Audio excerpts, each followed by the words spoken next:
دین ہی کے ساتھ ہماری بہاریں ہیں، دین ہی کے ساتھ ہماری شان ہے، دین ہی کے ساتھ ہماری اور آپ کی پہچان ہے۔ کوئی بھی گھر کا معاملہ کریں، شادیاں کریں، آپ باقی اور جو معاملات ہیں زندگی کے اندر جتنے معاملات رکھیں، سب سے پہلے دین کو ترجیح دیں۔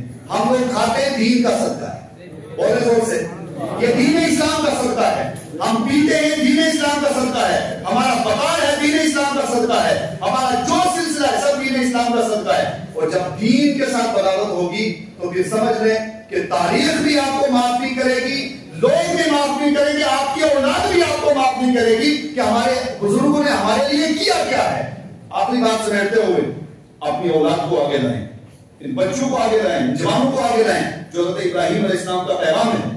ان اولاد کو سامنے لایا، آج ہمارے بچے، آج ہمارے جوان کیوں اس قدر بے حیائی پر اتر چکے ہیں، بے شرمی پر کیوں اتر چکے ہیں، غیرت کا جنازہ کیوں نکل چکا ہے؟ اس کی صرف ایک وجہ ہے، ہم نے اپنے جوانوں کو دین سے دور کر دیا ہے۔ اور ایسا ہے کہ نہیں؟ ہم نے اپنی اولادوں کو دین سے دور کر دیا ہے۔ میں مسجد میں آتا ہوں، میں یہ سوچتا ہوں میں چلا جاؤں، یہ بچہ نہیں آنا چاہیے، نہیں دنیا میں مشہور ہو جاؤں کہ نہیں نمازی ہوں، نہیں، حق بنتا ہے۔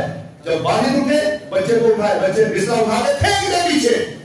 ایمانداری سے بتائیے، ہم نے کروڑوں روپیہ بچوں پر خرچ کیا، ان کو یونیورسٹی میں پہنچایا، ان کو کالج میں پہنچایا، ان کو ہم لوگ ٹیوشن پڑھاتے ہیں، کروڑوں روپیہ خرچ کرتے ہیں۔ مجھے بتائیں ہم نے دین اسلام پڑھانے کے لیے اپنے بچوں پر کتنا خرچ کیا، کتنا خرچہ کیا اپنے بچوں کو؟ جناب میرا بچہ دیندار بن جائے، قرآن پڑھ جائے، جب اس سے بات آتی ہے تو اسے سوچتے جناب مولویوں کو کھانے کی پڑی ہے، آج اسلام کو بھی بیچنا شروع کر دیا۔ اور پھر ہوتا یہ ہے کروڑوں روپیہ آپ نے اس بچے پر خرچ کیا، والد کا انتقال ہوتا ہے، یہ بچہ جس پر کروڑوں روپیہ خرچ کیا یہ اتنی ہمت نہیں رکھتا آگے کھڑا ہو کر کے والد کا جنازہ پڑھا سکے۔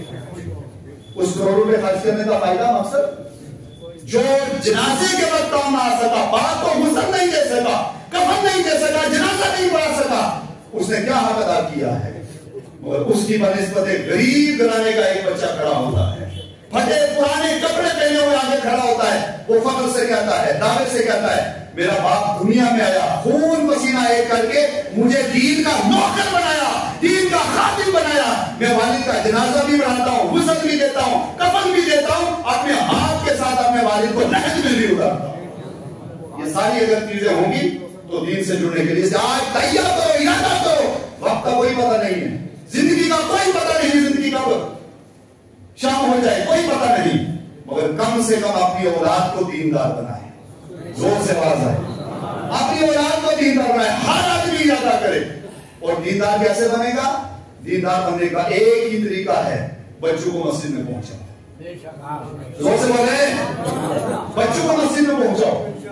اور بچہ مسجد میں جب پہنچے گا امام سے جوڑو، اپنے امام سے